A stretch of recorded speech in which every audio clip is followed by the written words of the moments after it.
When a single father's three-word offer changes everything, strangers become family.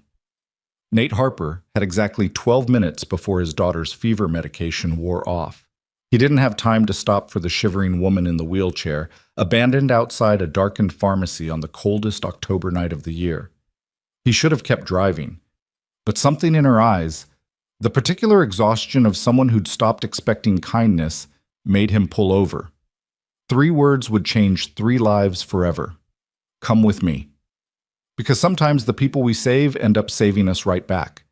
If this story touches your heart, hit that like button and drop a comment with your city.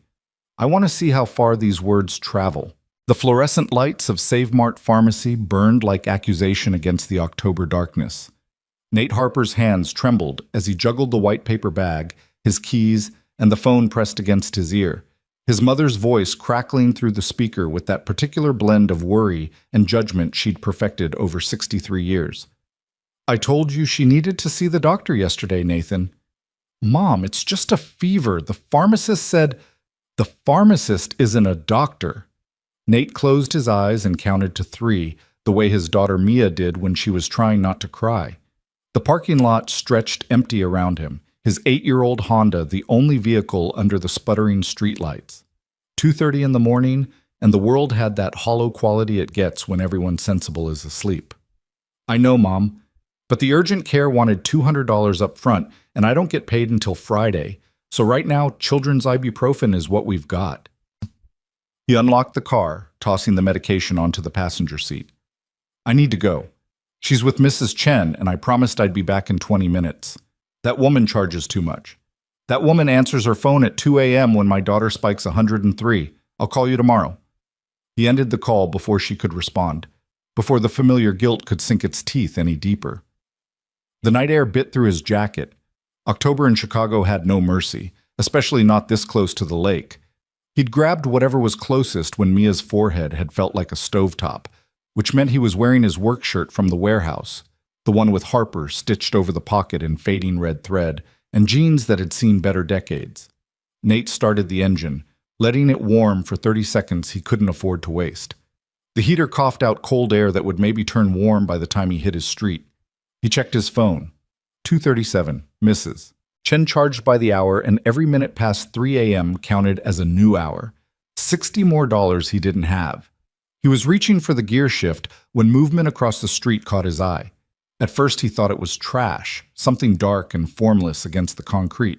The bus stop shelter stood empty, its plastic panels cracked, the bench inside long since removed. But the shape moved, and Nate's hand stilled on the steering wheel. A person. Someone was curled on the ground beside the shelter, knees drawn up, head down. As Nate watched, the figure shifted, trying to pull what looked like a jean jacket tighter against the wind. He should drive away. He needed to drive away. Mia was waiting, fever-bright and scared, probably wondering why Daddy was taking so long. Mrs. Chen was probably pacing her kitchen, the hourly rate ticking higher with each minute. But Nate had grown up on the South Side, back when his mother still believed in neighborhood watch and hot meals for anyone who knocked. Before his father left, before the money got tight, before the world taught them that kindness was a luxury they couldn't afford. Some lessons stick deeper than others. He pulled across the empty street and parked in front of the bus shelter. Up close, the person became clearer. A woman, young, maybe mid-20s, her dark hair hung in tangles around her face, and her clothes looked like they'd been slept in for days. But it was the wheelchair beside her that made Nate's chest tighten, folded and lying on its side like something discarded. He rolled down his window. "Miss, you okay?" She didn't look up. Nate killed the engine and stepped out, approaching slowly, the way he did when Mia had nightmares and needed careful handling. The wind cut straight through him, and he couldn't imagine what it felt like down on that concrete. "Miss?" He stopped a few feet away, hands visible, non-threatening. "It's pretty cold out here." This time, she lifted her head. Even in the sickly yellow streetlight, he could see the exhaustion carved into her face. Her eyes were dark, wary, the kind of wariness that comes from experience. She looked at him the way Mia looked at the neighbor's dog, expecting teeth. "I'm fine." Her voice was hoarse, probably from the cold. "Bus is coming soon." Nate glanced at the shelter. No schedule posted, no route numbers. The kind of stop that had been abandoned when the city rerouted lines 2 years ago. He'd watched them paint over the route markers himself, standing at this same corner, waiting for interviews that never led to jobs that paid enough. "No bus comes here anymore," he said gently. "They canceled this route in 23. Something flickered across her face, not surprise exactly, more like confirmation of something she'd already suspected. She looked away, back down at her knees. "Then I'll wait for the next one." "There is no next one." "Then I'll wait anyway." Nate crouched down, bringing himself to her eye level. This close, he could see she was shivering, her lips tinged faintly blue. Her jean jacket was thin, meant for September, not late October. Her hands, curled into fists, were red and chapped. "How long have you been out here?" She didn't answer. "Miss, I'm not a cop. I'm not social services. I'm just a guy who works at a warehouse, and my daughter's got a fever, and I really need to get home, but I can't drive away and leave you freezing on the sidewalk." He paused. "How long?" Her jaw worked for a moment, then, barely audible. "Since yesterday morning." The words hit him like a fist. 24 hours. She'd been out here for 24 hours, in temperatures that had barely cracked 45 degrees during the day and were now diving toward freezing. Christ. He rubbed his face, aware he was burning minutes he didn't have, unable to make himself care. Okay. Do you have somewhere to go? Someone I can call?" "No." "Family? Friends?" "No." "A shelter?" "There's one on Madison that..." "They're full." She finally looked at him directly, and the emptiness in her eyes made him wish she hadn't. "They've been full for 3 weeks. I had my name on a waiting list, but..." She shrugged, the motion defeated. Waiting doesn't stop winter. Nate's phone buzzed in his pocket, probably Mrs. Chen, wondering where he was. He ignored it. "What's your name?" She hesitated, like even that small piece of information was dangerous to give. Then, Lena Ward." "I'm Nate Harper." He stood, his knees protesting. 34 was too young to feel this old. "Lena, I'm going to get your wheelchair, and then I'm going to help you into my car, and you're going to come home with me." The wariness in her eyes sharpened into fear. "No. You'll freeze to death out here. I've survived worse." "That doesn't mean you should have to survive this." He moved toward the wheelchair, but her voice stopped him. "What's the catch?" He turned back. She was watching him with the intensity of someone doing calculations, weighing risks, looking for the trap. "The catch? Nobody helps for free." Her voice was flat, factual. "There's always a catch. So what is it? You want money? Something else?" The way she said something else made Nate's stomach turn. "The catch is that my 7-year-old daughter has a fever and needs her medicine, and I'm already late getting home to her. The catch is that my neighbor charges me by the hour, and I'm burning through cash I don't have standing here talking. The catch is that it's 38 degrees, you've been outside for a full day, and I can't sleep tonight knowing I left you here." He met her eyes. "That's the catch, Lena.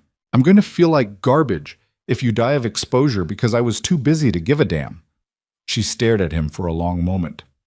Somewhere in the distance, a siren wailed. The wind rattled the plastic panels of the bus shelter. 3 hours, she said finally. "What?" "Give me 3 hours. Somewhere warm, just for 3 hours, and then you can drop me wherever. I won't ask for anything else." Nate wanted to argue, to tell her 3 hours wasn't enough, that whatever had put her on this street corner wasn't going to be solved by a brief warm-up and a return to the cold. But he recognized the look on her face. It was the same look Mia got when she was negotiating for 5 more minutes before bed. Push too hard, and she'd shut down completely. "Okay," he said. 3 hours. He lifted the wheelchair, surprised by how light it was. Aluminum frame, worn cushion, one wheel that didn't quite spin right. Lena watched him set it up, still wary, still calculating. When he offered his hand, she looked at it like it might bite. "I can do it myself." "I'm sure you can, but it's icy and I'm here, so let me help." She took his hand.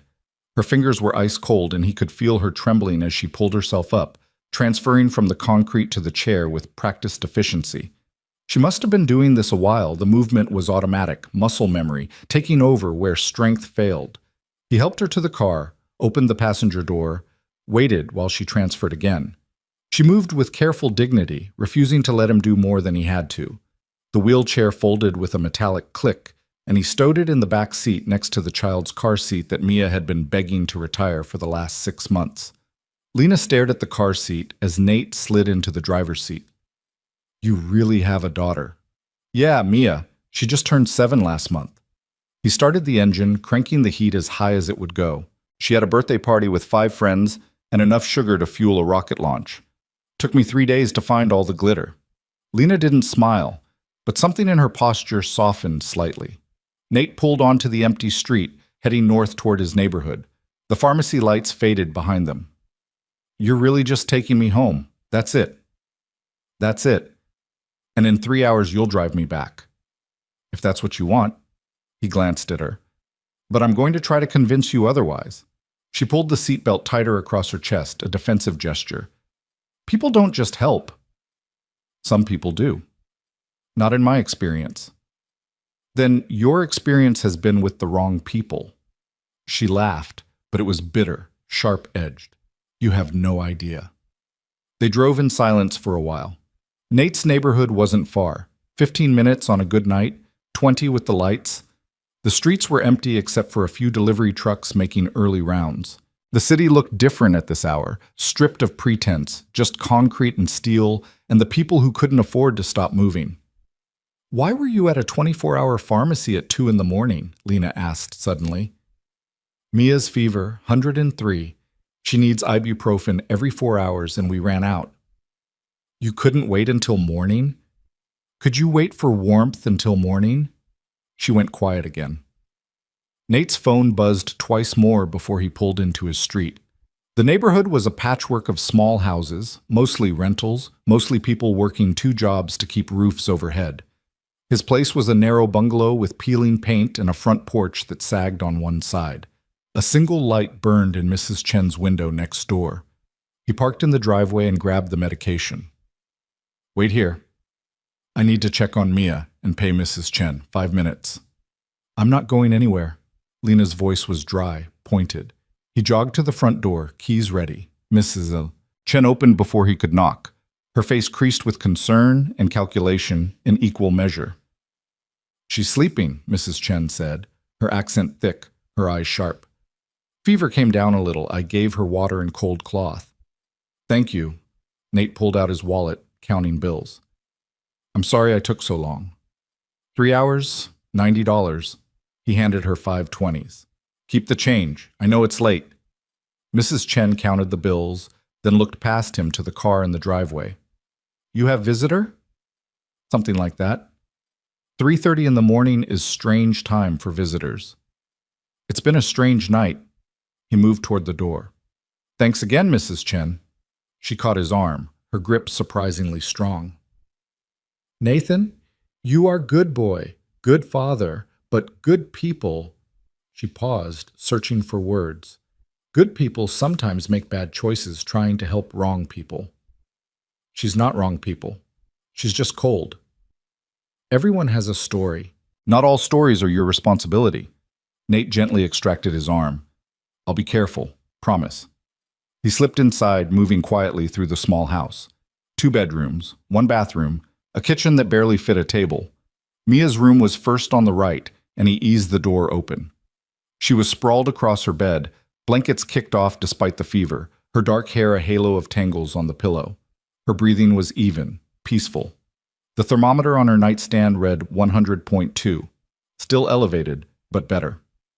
He set the medication bottle beside it, pulled the blankets back over her small body, and pressed his lips to her forehead. Still warm, but not burning. "Love you, kiddo," he whispered. Back outside, Lena was exactly where he'd left her, staring straight ahead through the windshield. She tensed when he opened her door. "Everything okay?" she asked. "Fever's down a bit. She's sleeping." He pulled the wheelchair from the back seat. "Come on, let's get you inside." 3 hours, Lena repeated. 3 hours, he agreed. The house was warm, the old furnace rattling but functional. Nate helped Lena inside, acutely aware of how small the space was, how worn everything looked through a stranger's eyes. The couch was second-hand, its cushions sagging. The coffee table was scarred with crayon marks from Mia's younger years. Toys clustered in one corner, a basket of dolls, a half-finished puzzle, a plastic telescope that had been last month's obsession. But it was clean. That mattered to Nate.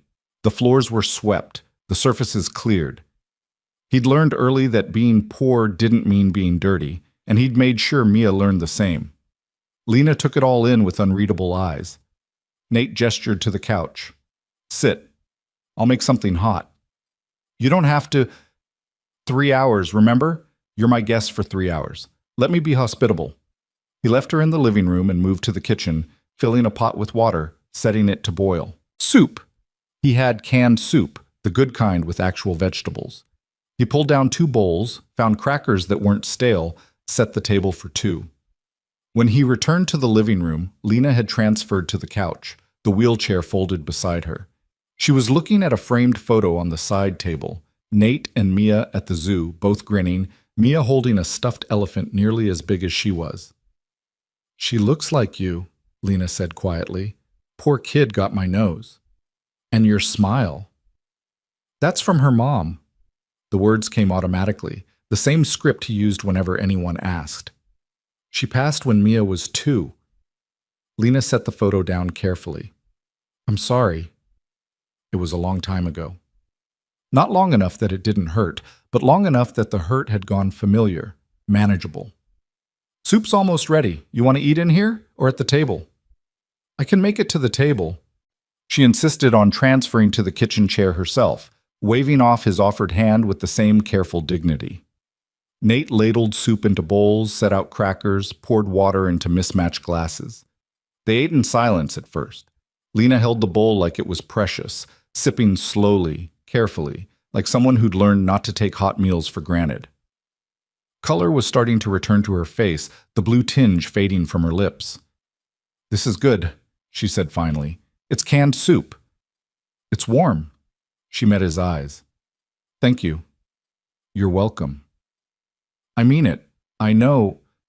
She paused. I know I didn't make this easy. I'm not good at trusting people.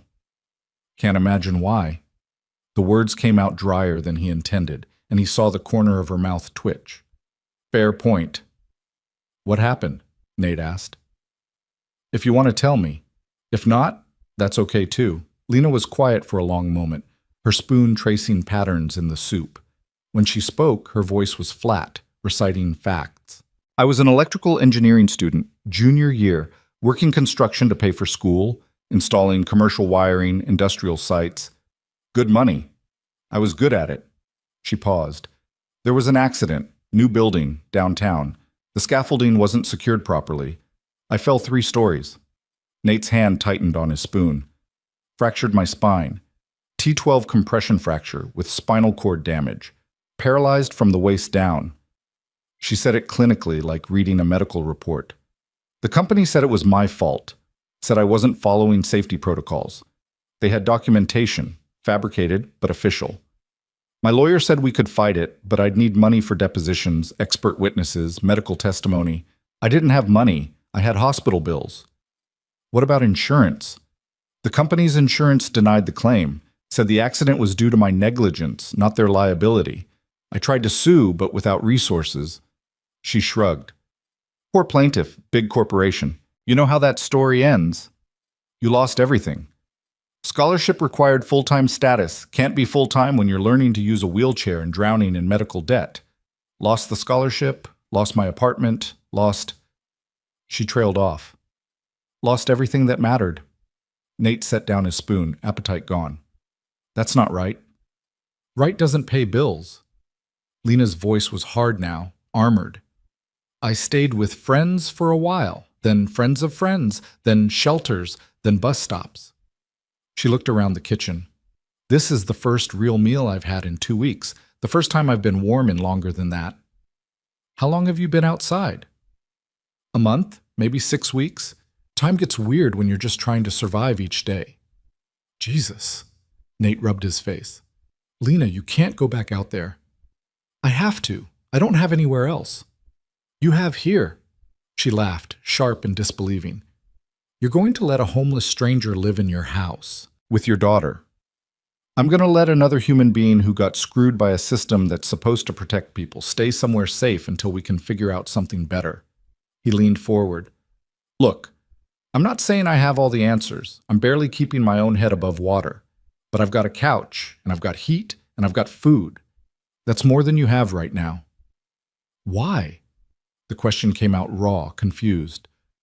Why would you do this? You don't know me. I could be dangerous. I could rob you.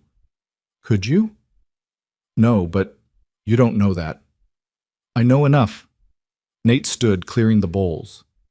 I know you've been dealt a garbage hand. I know you're exhausted and scared and too proud to ask for help even when you're freezing to death. I know you're sitting in my kitchen thinking there must be a catch because nobody's been decent to you in so long you forgot what decent looks like. He turned to face her. And I know that if I send you back out there tonight, I'm part of the problem.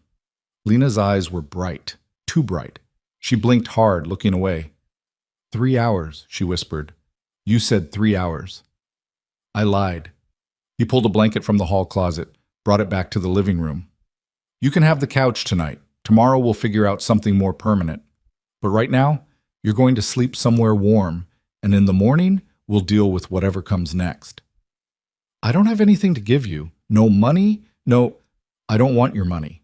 Nate spread the blanket over the couch.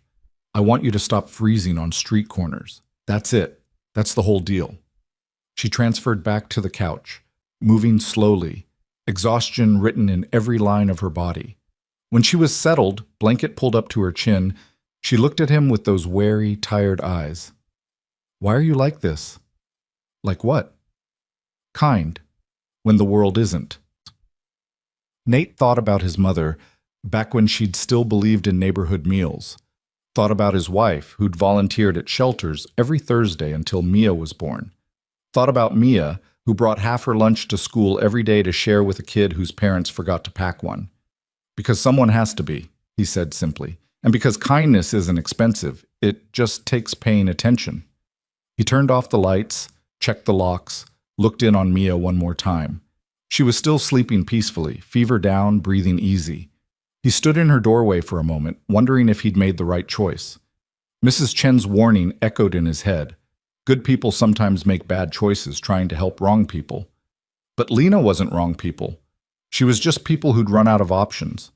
In his own room, barely big enough for the bed and a dresser, Nate set his alarm for 6. 3 hours until he had to be at the warehouse. 3 hours until Mia woke up and discovered a stranger on their couch. 3 hours to second-guess every decision he'd made tonight. He didn't second-guess. He fell asleep thinking about a woman in a wheelchair, freezing on a street corner, waiting for a bus that would never come.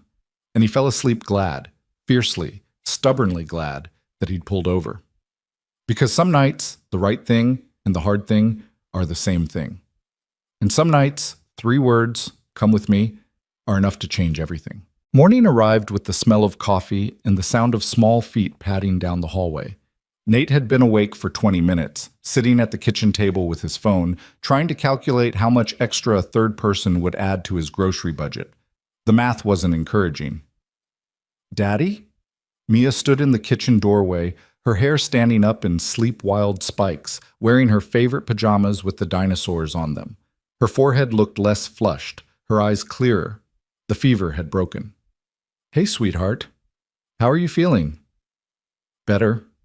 She patted closer, climbing into his lap despite being too big for it, all bony knees and elbows. My head doesn't hurt anymore. Good. That's really good. He pressed his lips to her forehead, confirming what he could see. Normal temperature. You scared me last night. I know. I heard you on the phone with Grandma. Mia twisted to look at him. She was mad at you again. Grandma's always a little mad at me.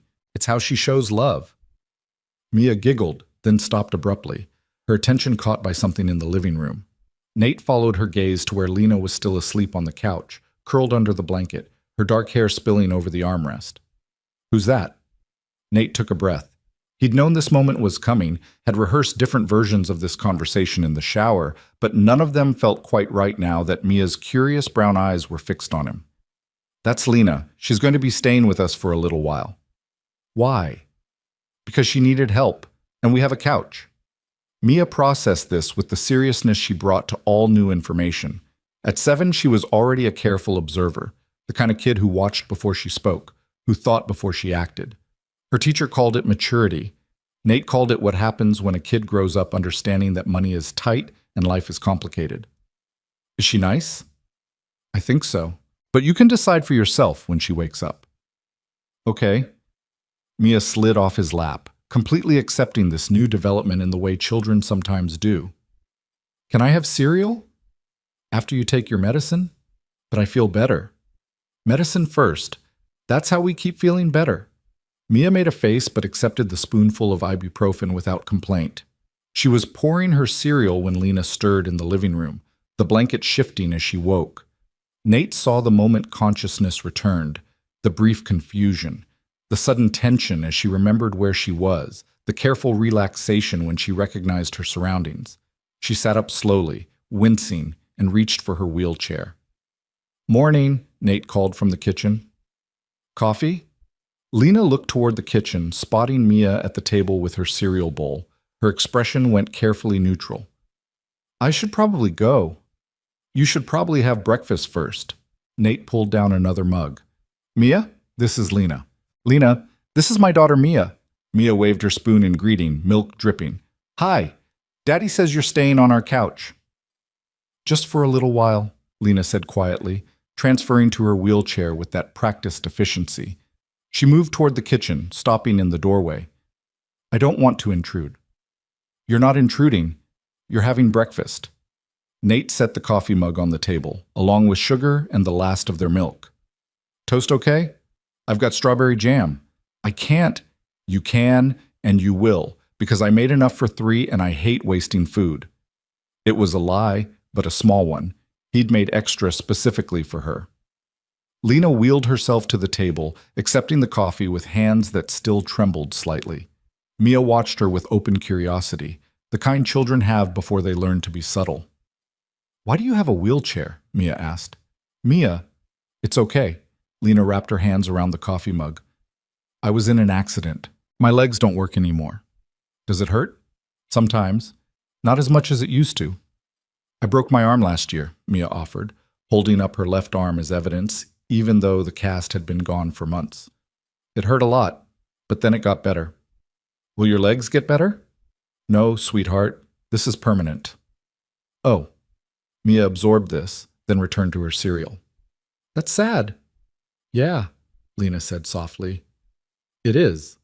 Nate brought toast to the table, along with the jam and a knife. The 3 of them ate in a silence that wasn't quite comfortable but wasn't hostile either, more like the careful quiet of strangers learning to share space. "I have school today," Mia announced, finishing her cereal. "Mrs. Peterson says we're doing volcanoes in science. Can I still go, Daddy, since I'm not sick anymore?" Nate checked her forehead again. "Temperature's normal. No coughing, no sneezing?" "Nope." "Then yes, you can go. But if you start feeling bad, you tell the nurse right away." "I will." Mia carried her bowl to the sink, then paused, looking at Lena. "Are you going to be here when I get home?" Lena glanced at Nate, uncertain. He nodded, almost imperceptibly. "I think so," Lena said. "Good. You can help me with my volcano project. We're supposed to make it erupt, and Daddy's not good at science stuff." "Hey," Nate protested. "I'm okay at science." "You thought baking soda was baking powder." "That was one time." Mia grinned, already heading toward her room to get dressed. The house felt bigger with her energy filling it, the morning light streaming through the kitchen window making everything seem possible. Lena set down her toast, barely touched. "She's wonderful." "She is." Nate refilled his coffee. "And way too smart for her own good." "She takes after you." "She takes after her mother. I just try to keep up." He sat back down, meeting Lena's eyes across the table. "Listen, about last night, I meant what I said. You can stay as long as you need to. You don't know me. I know you've been dealt a raw deal. I know you're trying to survive an impossible situation. That's enough." "Is it?" Lena's voice was sharp, defensive. "You have a daughter to think about, a stranger in your house. You're not a stranger anymore." You had breakfast at my table. That makes you people we know." He smiled, trying to soften it. "Look, I'm not saying this is permanent. I'm not saying I have all the answers, but I've got a couch that's not being used and you need somewhere safe. Let's start there and figure out the rest as we go." "Why are you doing this?"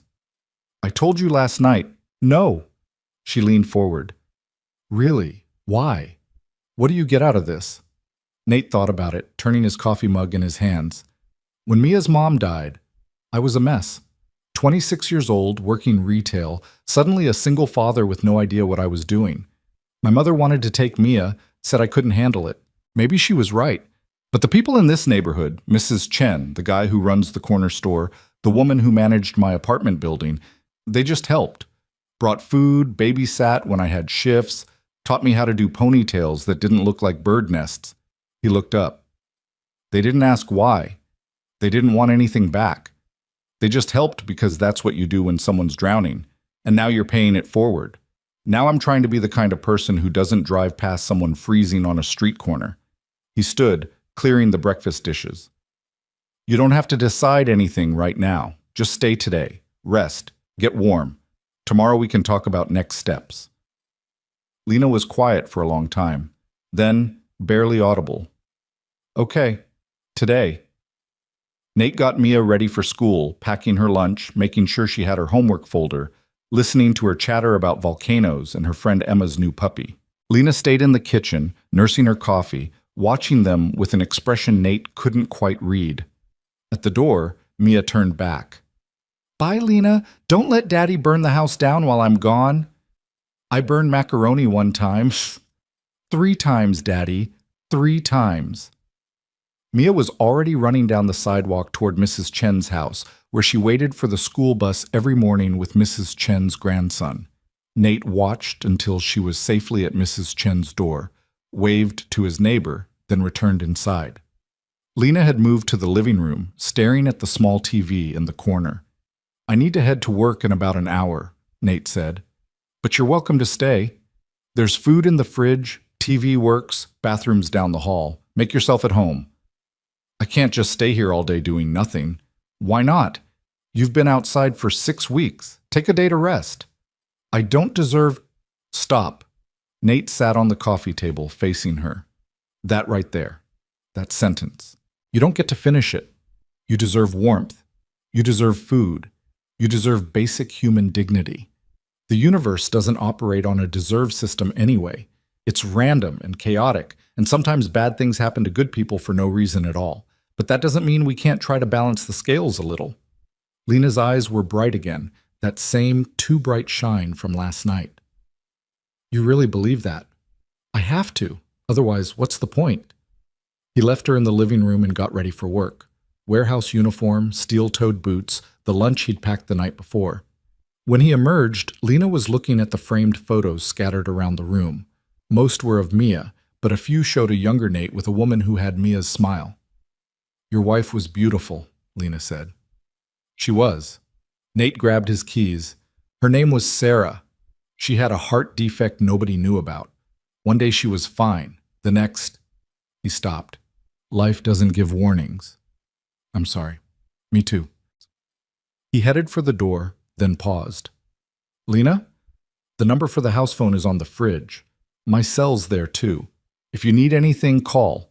If there's an emergency, call 911. If you decide to leave—" He met her eyes. "If you decide to leave, at least take the blanket. I'm not going to steal from you. I'm not worried about stealing. I'm worried about you being cold." He left before she could respond, before the tightness in his chest could turn into something harder to control. The drive to the warehouse took 20 minutes, and he spent all of them second-guessing himself. Mrs. Chen's warning played on repeat. His mother would lose her mind if she knew. He had a daughter to protect, bills he could barely pay, a life that was already complicated enough. But he kept seeing Lena on that street corner, curled against the concrete, waiting for a bus that would never come. The warehouse was a sprawling building on the edge of the industrial district, all concrete floors and fluorescent lights, and the constant beep of forklifts. Nate worked receiving, checking shipments, updating inventory. It was mind-numbing work, but it paid $12.50 an hour, and the insurance covered Mia. His supervisor, Dave, was already on the floor when Nate clocked in. "You look like hell, Harper." "Mia was sick last night. Didn't get much sleep." "She okay now?" "Fever broke this morning." "Good. My kid had that same bug last week. Brutal." Dave handed him a clipboard. "We've got 3 trucks coming in today. Start with the one in Bay 4. The morning passed in a blur of boxes and paperwork. Nate's phone stayed silent in his locker, which either meant everything was fine, or Lena had decided to leave and was too polite to call. He didn't let himself check until lunch break. No messages. No calls. He ate a sandwich in the break room, half listening to his coworkers argue about football, and tried not to worry. She was an adult. She could make her own choices. If she wanted to leave, that was her right. But when his shift ended and he drove home through the late afternoon traffic, his hands were tight on the steering wheel. The house was warm when he walked in, and Lena was exactly where he'd left her, on the couch, wrapped in the blanket. But she'd moved things. The living room was cleaner, the toys organized, the coffee table cleared of clutter. "You didn't have to do that," Nate said. Lena looked up from the book she was reading, one of Mia's, about space. "I needed something to do. Hope that's okay." "It's fine. It's good." He dropped his keys on the counter. "How was your day?" "Warm." She said it like a confession.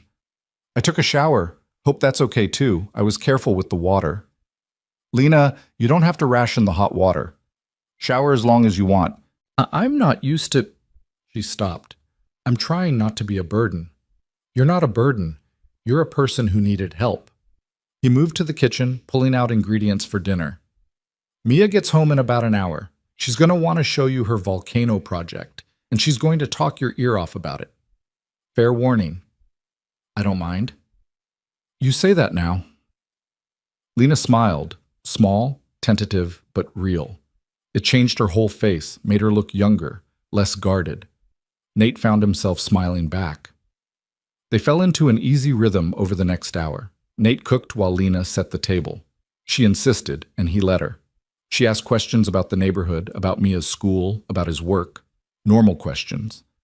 The kind people ask when they're trying to understand a new space. When Mia burst through the door, backpack flying, she launched immediately into a detailed explanation of volcanic eruptions that involved a lot of hand gestures and scientific terms she mostly pronounced correctly. "And Mrs. Peterson said we have to bring our materials tomorrow, and I need baking soda and vinegar and food coloring, and can Lena help because you're bad at science, Daddy. You know you are." "Breathe, Mia." Mia took a breath, then turned to Lena with hopeful eyes. "Will you help?" Lena glanced at Nate, who shrugged. "If you want to."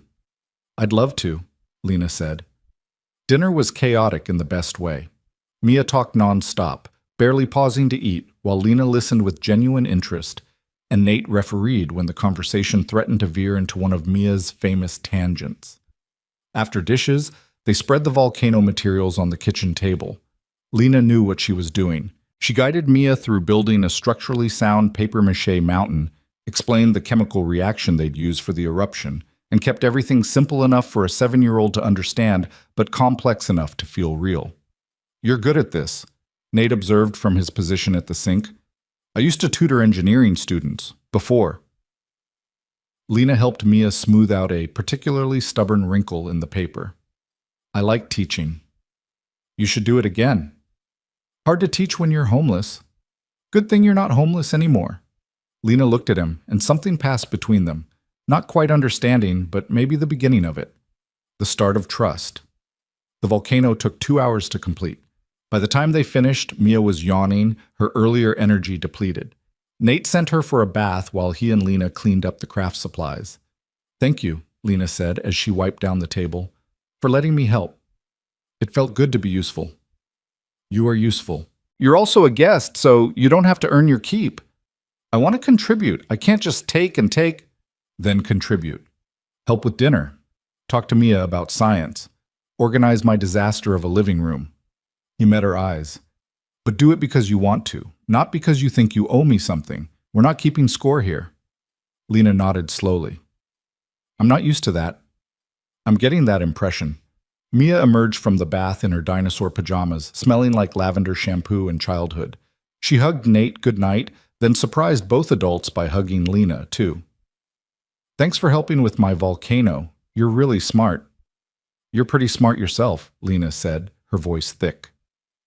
After Mia was tucked in bed, Nate found Lena in the living room, staring at nothing. He sat in the armchair across from the couch. "You okay?" "I can't remember the last time someone hugged me."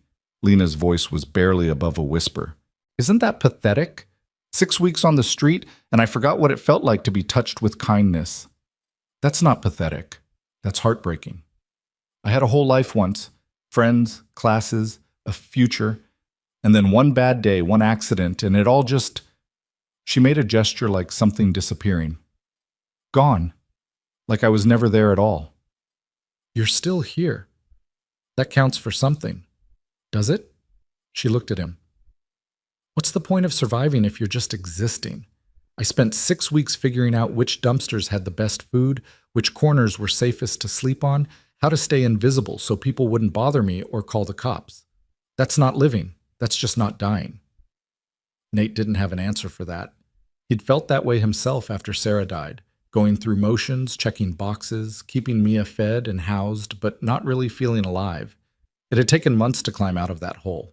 Some days he wasn't sure he was out yet. "Maybe the point isn't to have all the answers," he said finally. "Maybe it's just to keep moving forward and hope tomorrow's a little better than today. And if it's not, then you try again the next day, and the next, until eventually one day is better and then another, and somewhere along the way you realize you're not just surviving anymore." Lena pulled the blanket tighter around her shoulders. "You make it sound simple. It's not simple. It's the hardest thing in the world. But you've already done the hardest part." "What's that?" "You're still here.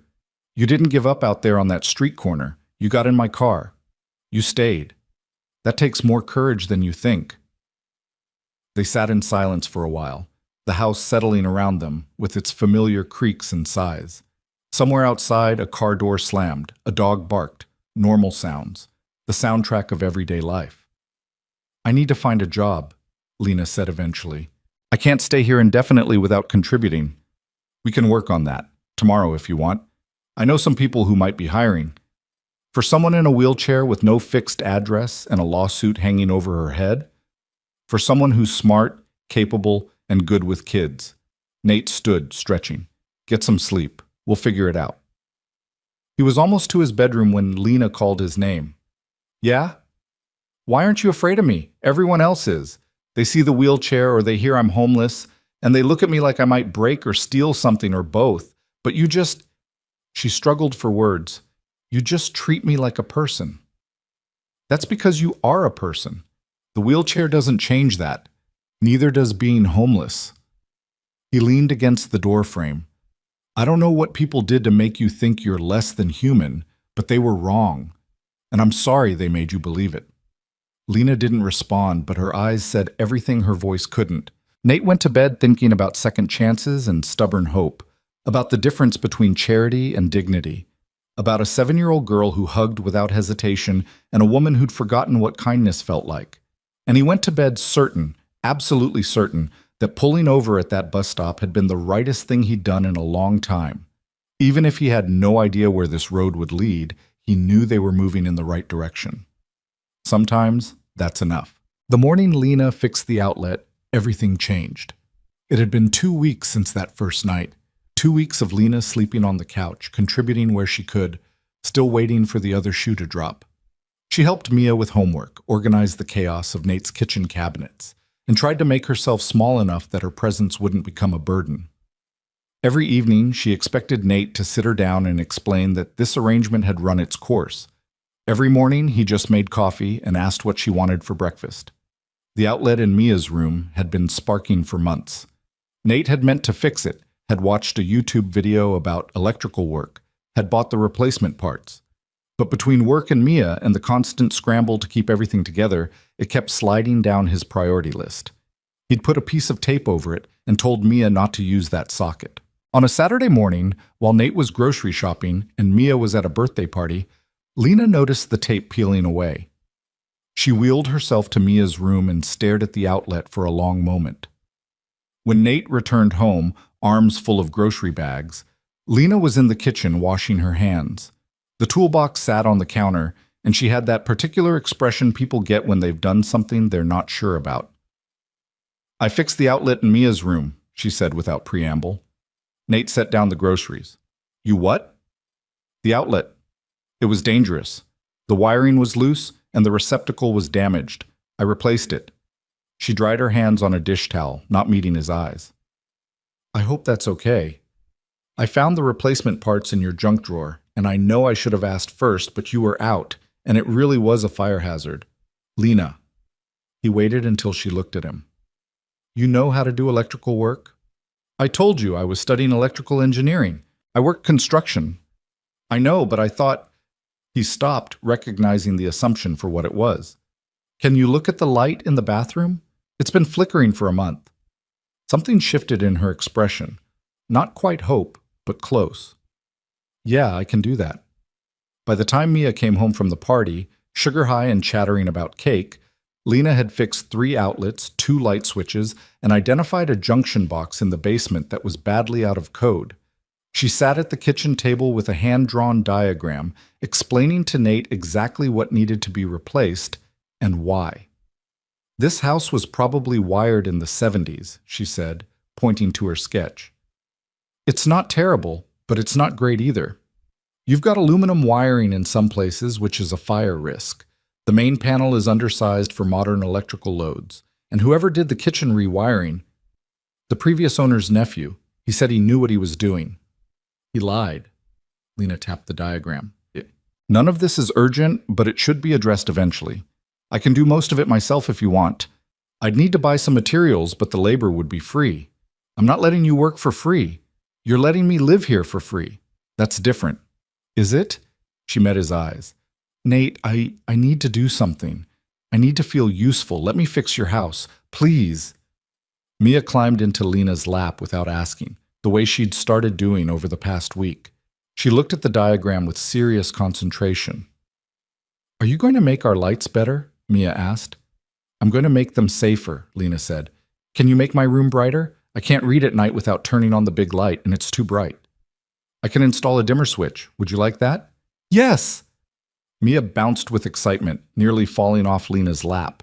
Lena caught her automatically, steadying her, and Mia just grinned and kept talking. "And can you make the bathroom light not buzz? It sounds like bees, and I don't like bees." "I can definitely fix that." Nate watched them together. His daughter, who'd been wary of strangers since Sarah died, sprawled comfortably across Lena's lap like she'd been doing it her whole life. Lena, who'd been so guarded that first night, now relaxed enough to smile at Mia's enthusiasm. Something warm and complicated settled in his chest. "Okay," he said, "you can fix the house, but I'm buying the materials, and we're calling it an even trade. Deal?" Lena extended her hand. "Deal." They shook on it, and Nate tried to ignore how right her hand felt in his. The electrical work became Lena's project. Nate gave her a budget, and she stretched it further than he thought possible, finding deals at salvage yards and discount suppliers. She worked methodically, room by room, bringing the house up to code. Mia became her assistant, handing her tools and asking endless questions that Lena answered with patience Nate hadn't known existed. "Why do wires have different colors?" Mia asked, watching Lena replace a switch. "So we know what they do. Black is hot. That's the wire that brings power in. White is neutral. It completes the circuit. Green or bare copper is ground. That's for safety, in case something goes wrong." "What happens if you mix them up?" "Bad things. Fire, electric shock, equipment damage. That's why we're careful and we double-check everything." "Is that why you test everything with that beepy thing?" "This is called a multimeter. And yes, we never assume anything is safe. We always verify." Mia absorbed this with the seriousness of a student learning sacred knowledge. "When I grow up, can I do electricity stuff like you?" Lena's hand stilled on the wire she was stripping. "You can be anything you want to be, sweetheart." "I want to be like you." Nate, listening from the hallway, had to turn away before the emotion in his throat became visible. 3 weeks in, Mrs. Chen finally said something. She caught Nate getting his mail one evening, her expression stern. "The woman is still living with you. Her name is Lena, and yes, she is." Nathan, this is not wise. Maybe not, but it's kind. Mrs. Chen's expression softened slightly. Kind does not pay bills. Kind does not protect little girls from strangers who might be dangerous. She's not dangerous. She's just someone who got dealt a bad hand. You say this now, but you know nothing about her past, her family, her... I know she's good with Mia. I know she's fixing my house better than any contractor could. I know she's honest and careful and trying harder than anyone I've ever met to earn something she doesn't need to earn. He met Mrs. Chen's eyes. I know she needed help, and I had the ability to give it. That's enough for me. Mrs. Chen studied him for a long moment. Then she sighed, the sound heavy with resignation. You are your mother's son, too kind for this world. That's not the insult you think it is. It is worry, not insult. She patted his arm.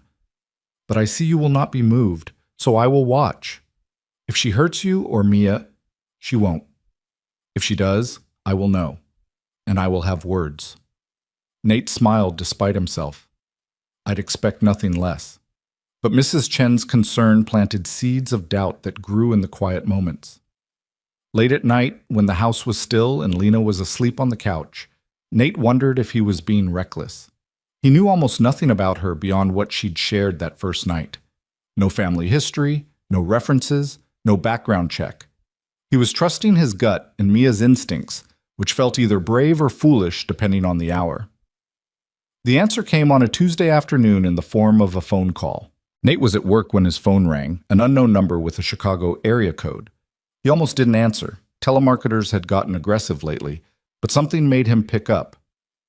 Mr. Harper, this is Jennifer Walsh from Walsh & Associates. I'm an attorney representing Lena Ward in her lawsuit against Morrison Construction. Nate's heart kicked into a higher gear. Is she okay?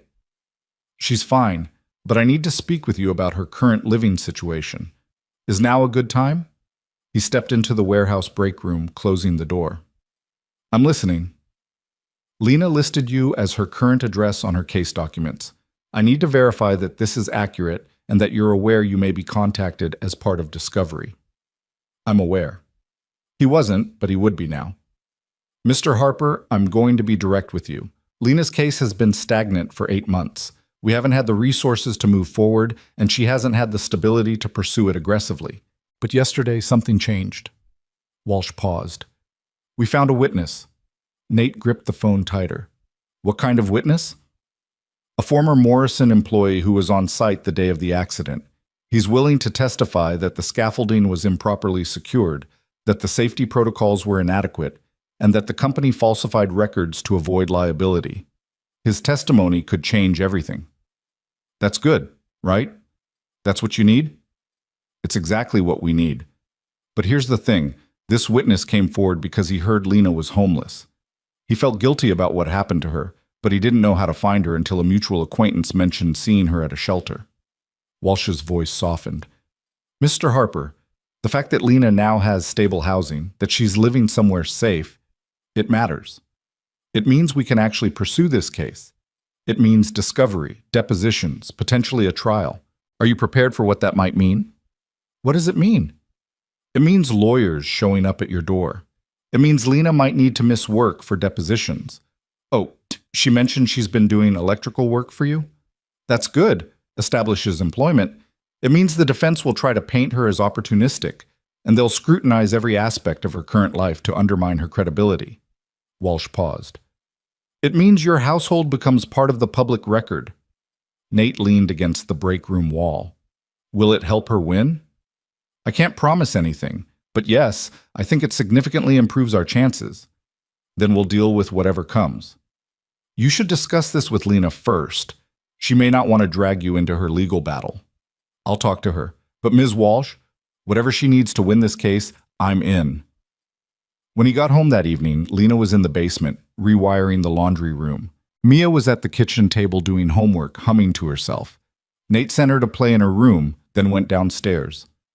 Lena looked up as his footsteps sounded on the stairs. Hey, I'm almost done here. The dryer outlet was a disaster, but it's fixed now. Your lawyer called me today. Her hands stilled on the wire cutters. Jennifer? She said there's a witness, someone who can corroborate your version of the accident. Lena set down the tools carefully, like they might break. Marcus. His name is Marcus Reeves. He was the site foreman that day. Her voice was barely above a whisper. He saw everything. Walsh says it could change your case. Make it winnable. I know. She wouldn't look at him. She called me too. Explained what it would mean. The depositions, the scrutiny, She stopped. Nate, they're going to dig into every part of my life, including this. Us, you and Mia. They'll try to make it look like I'm taking advantage of you, like this is some kind of scam. Is it? Her head snapped up, eyes flashing. What? Are you scamming me? No, of course not. Then I don't care what they say. He sat on the basement steps, bringing himself to her level. Lena, do you want to pursue this case? It doesn't matter what I want. It's the only thing that matters. Do you want to fight Morrison Construction? Do you want them held accountable for what they did to you? Her hands were shaking. Yes, but not if it hurts you and Mia. It won't hurt us. It might be uncomfortable. It might be invasive, but it won't hurt us. He leaned forward. You deserve justice. You deserve compensation for what they stole from you. If your lawyer thinks this witness changes things, then you need to pursue it. I don't have money for a trial. Jennifer's working on contingency, but there are still costs.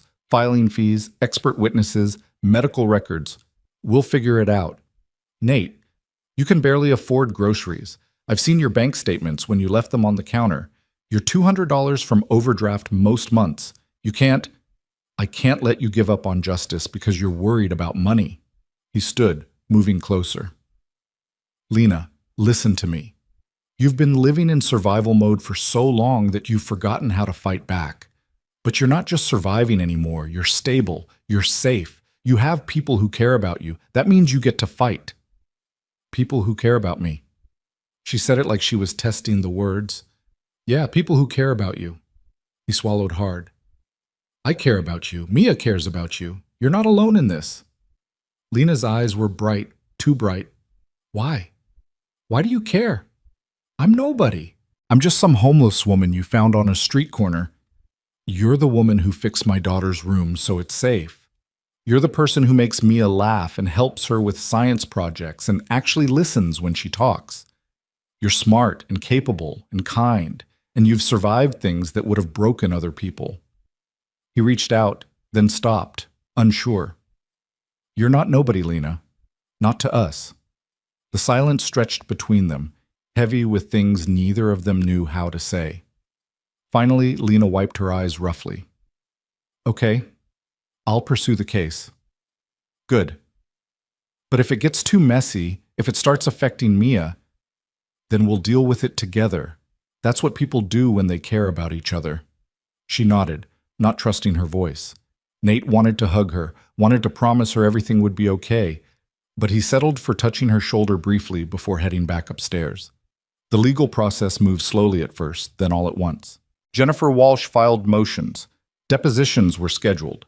The witness, Marcus Reeves, gave a statement that was damning in its detail. Morrison Construction's lawyers responded aggressively, filing counter-motions, demanding documentation, trying to delay and deflect.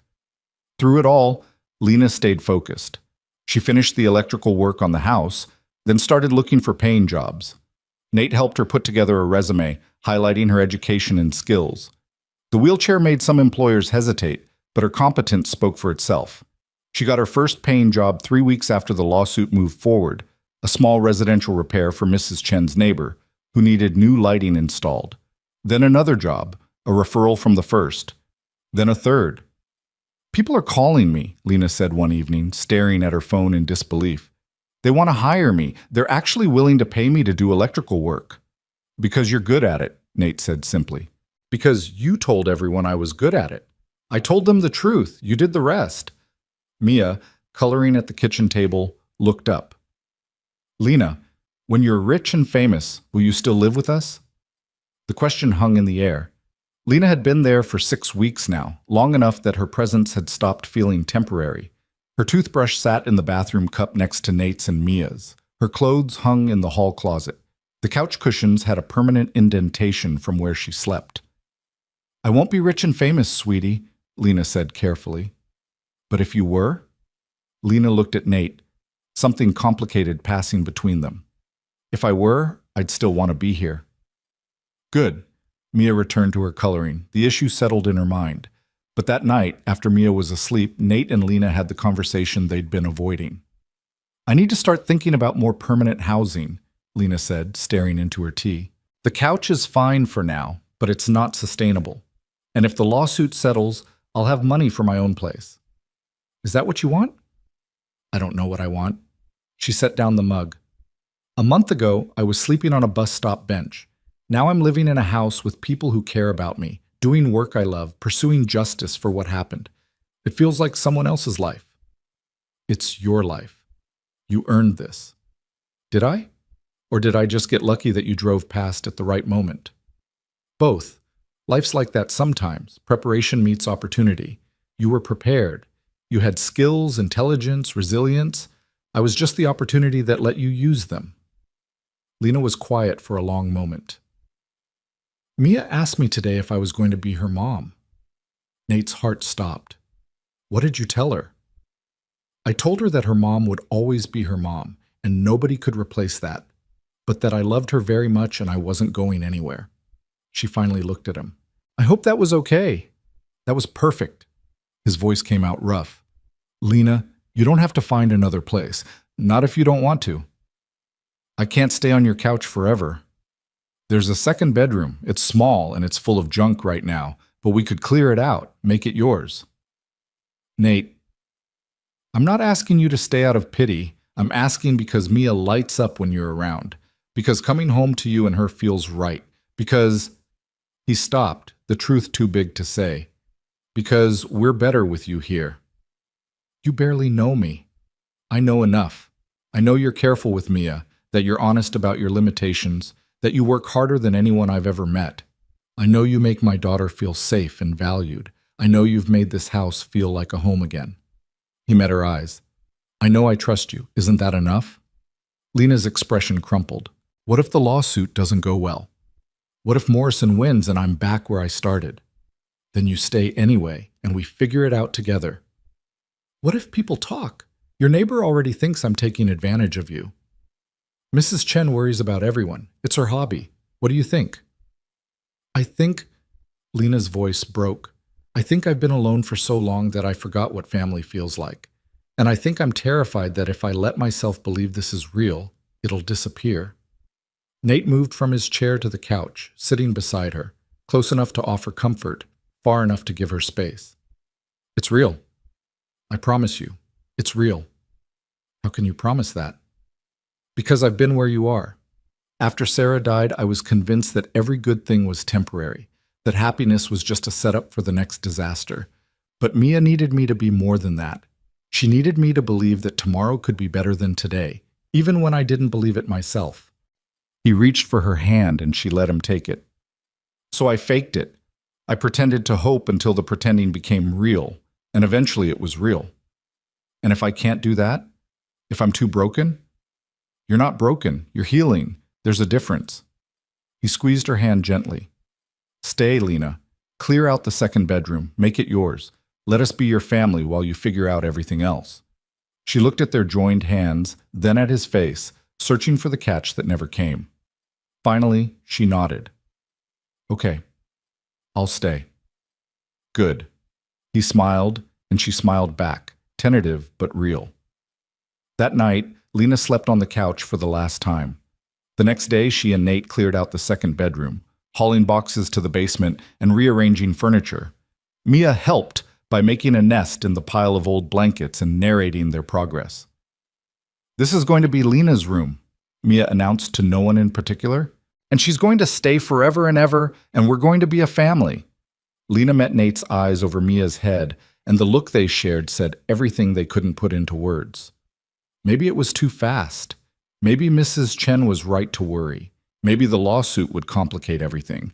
Or maybe Lena would wake up one day and realize she'd made a mistake. But maybe, just maybe, 3 words on a cold October night had started something that all of them needed. Something that looked like family. something that felt like home. And for now, in this moment, that was enough. The second bedroom became Lena's in increments, the way all real transformations happen. Slowly, then all at once. First came the bed frame Nate found on Craigslist for $40, solid oak with only minor scratches. Then the mattress, purchased new because some things shouldn't be secondhand.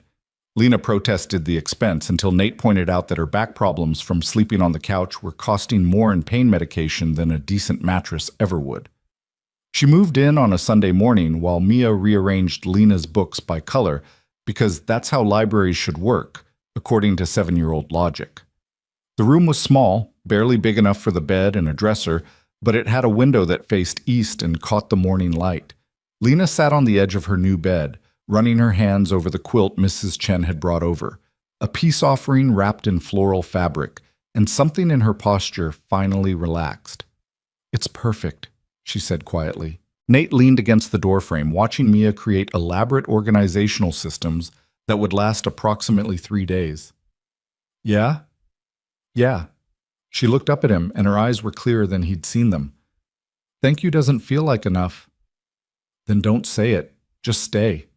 She smiled, and he smiled back, and Mia announced that all the blue books needed to be together because obviously, and the moment passed into something comfortable and real.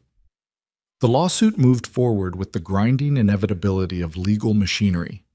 Jennifer Walsh called weekly with updates. Discovery was proceeding, depositions were scheduled, Morrison's lawyers were making noise but nothing substantial. The witness, Marcus Reeves, remained steady in his testimony. He'd worked for Morrison for 15 years before his conscience finally outweighed his paycheck, and his statement was detailed enough to make the defense nervous. "They're going to come after you hard in deposition," Walsh warned Lena during a call Nate overheard from the kitchen. "They'll try to paint you as opportunistic, as someone who's manufactured this living situation to gain sympathy. But I didn't. I know that. You know that. But they'll try anyway. They'll ask about your relationship with Mr. Harper, about Mia, about every dollar you've earned since the accident. You need to be prepared." Lena's hand tightened on the phone. "Okay, I'll be ready." When she hung up, Nate found her staring out the kitchen window at nothing. He set a mug of tea beside her the way he'd learned she liked it. Honey, no milk. "You okay?" "They're going to make this ugly." "Probably." "They're going to drag you and Mia into it." "Probably that too." He pulled out the chair next to her, sitting down. "Lena, look at me." She turned, and he saw the fear there, the old wariness creeping back in. "Whatever they say, whatever they imply, we know the truth. You're not here because you're running a con. You're here because you needed help, and we could give it. That's not shameful. That's human." He reached across the table, and she met him halfway, their fingers tangling together. "Let them come. We'll handle it." "You keep saying that." "Because I keep meaning it." Her deposition was scheduled for a Thursday morning in downtown Chicago. Nate took the day off work, drove her to the law office, and waited in the lobby with coffee that went cold while she spent 4 hours answering questions. When she finally emerged, she looked wrung out, exhausted in a way that went beyond physical. "How bad?" Nate asked. "Bad?" She transferred to her wheelchair.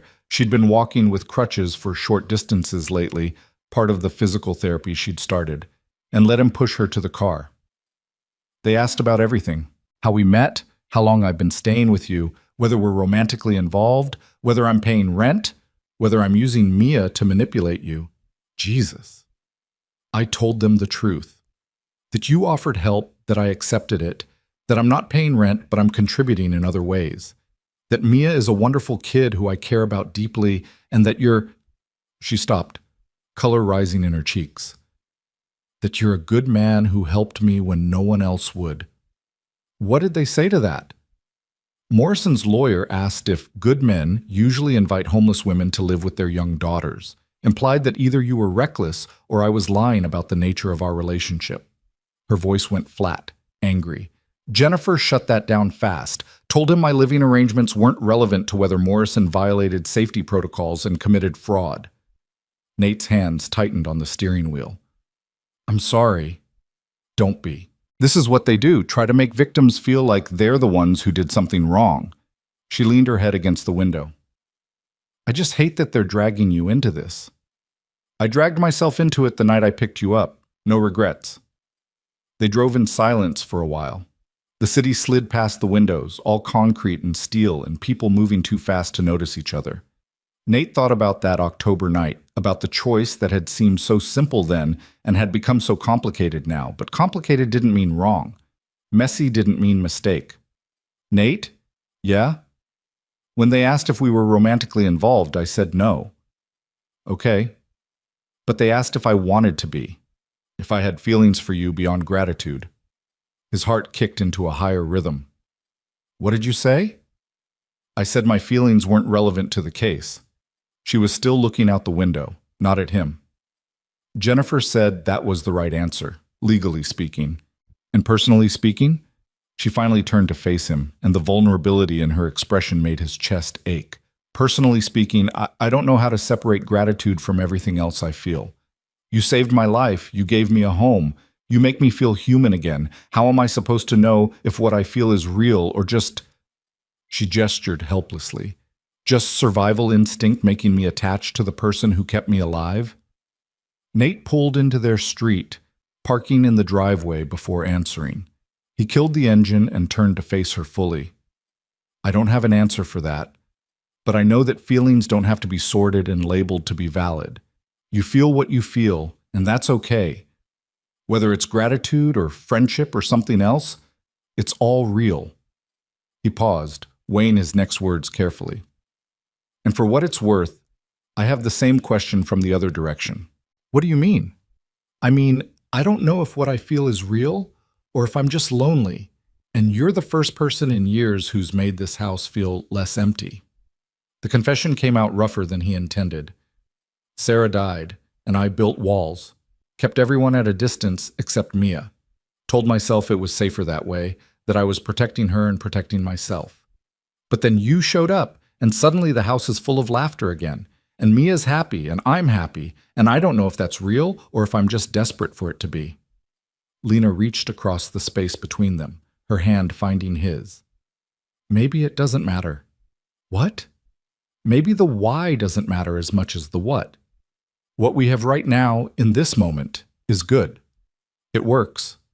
We're better together than apart. She squeezed his hand. Can't that be enough for now, while we figure out everything else? Yeah. He squeezed back. Yeah, that can be enough.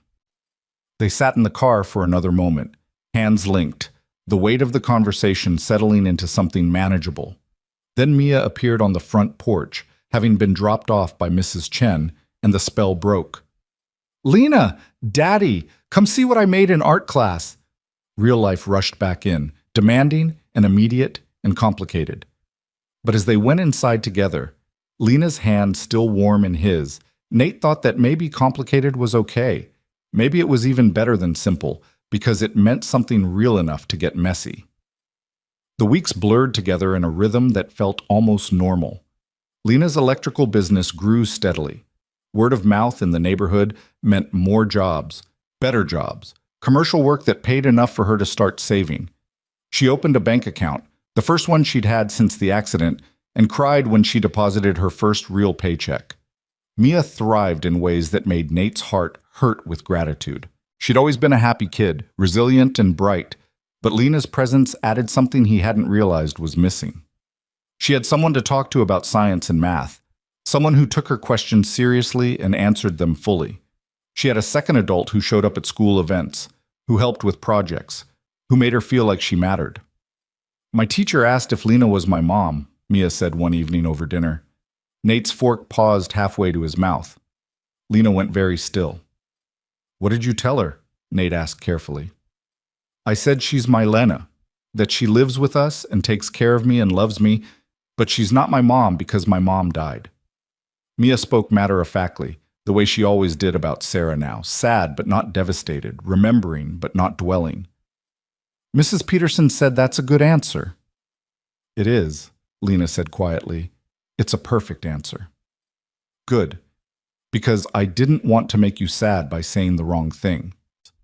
Mia returned to her chicken nuggets, the issue resolved in her mind. Later that night, after Mia was asleep, Lena found Nate in the kitchen doing dishes. "I need to tell you something," she said. Nate's stomach dropped. Those words never preceded good news. "Okay."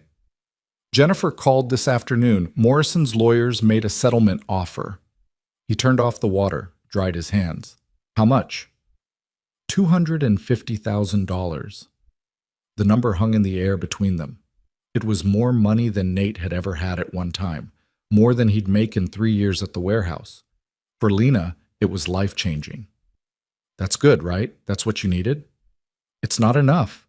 Her voice was hard, angry. "My medical bills alone were over $300,000. I lost my scholarship, my education, my career. I've been homeless for months. And they think $250,000 makes that okay?" "What does Jennifer say?" "She says it's a lowball offer, that they're testing to see if I'm desperate enough to take it. She wants to counter with $800,000. Lena wheeled closer, her hands gripping the armrests of her chair. "But here's the thing. If I reject this offer and we go to trial, there's a chance I lose everything. The witness could recant, the jury could side with Morrison, I could end up with nothing, and owing legal fees I can't pay." "What do you want to do?" "I want to fight. I want them to admit what they did, to pay for stealing my life. But I'm terrified that if I push too hard, I'll lose the only chance I have at stability." She looked up at him. "What would you do?" "I can't make this choice for you." "I'm not asking you to make it. I'm asking for your opinion." Nate pulled out a chair, sitting so they were eye level. "Okay, my opinion is that you shouldn't settle for less than what you're worth out of fear. Morrison's lawyers are counting on you being desperate, on you taking whatever they offer because you need it. But you're not desperate anymore. You have a home, you have work, you have people who will support you no matter what happens." He paused. "You get to fight from a position of strength now. That's what I gave you that night, not charity, but the stability to stop surviving and start demanding justice." Lena's eyes were bright. "And if I lose?" "Then you lose. But at least you'll know you didn't roll over for them." She nodded slowly, decision crystallizing in her expression. "I'm going to counter. I'm going to fight." "Good." She called Jennifer the next morning and authorized the counteroffer, $800,000 plus a public admission of wrongdoing from Morrison Construction. The lawyer sounded surprised but pleased. "This is going to make them angry," Walsh warned. "Good," Lena said. "I'm angry too." Morrison's response came fast and ugly. They rejected the counteroffer and filed motions to dismiss based on statute of limitations, claiming that Lena had waited too long to file suit. Jennifer fought back with documentation showing that Lena had tried to file earlier but hadn't been able to afford the court fees. The judge sided with Lena, and Morrison's lawyers got nastier. They subpoenaed Nate's financial records, trying to prove that Lena was paying him rent under the table and thus not as destitute as she claimed. They subpoenaed Mrs. Chen, asking her about Lena's character and whether she'd witnessed anything inappropriate. They even sent an investigator to Mia's school, asking teachers if they'd noticed anything concerning about Lena's relationship with the child. That was the line Nate wouldn't let them cross. He called Jennifer Walsh himself, bypassing Lena entirely. "They're harassing my daughter's school." "I know. I'm filing a motion to limit the scope of discovery. They've crossed into intimidation." "Will it work?" "Probably. But Nate, I need to be honest with you. This is going to get worse before it gets better. Morrison has deep pockets and a reputation to protect. They'll use every tactic they can to make this case go away." "Including going after Mia?" "They won't hurt her, but they'll try to use your relationship with Lena to undermine her credibility. Make it seem like she's unstable, opportunistic, using a child to manipulate sympathy. Can they do that?" "They can try. Whether they'll succeed is another question." Walsh paused. "How's Lena handling this?" "She's strong, but she's scared." "Tell her to stay strong a little longer. We're close to trial, and Morrison knows it. That's why they're getting desperate."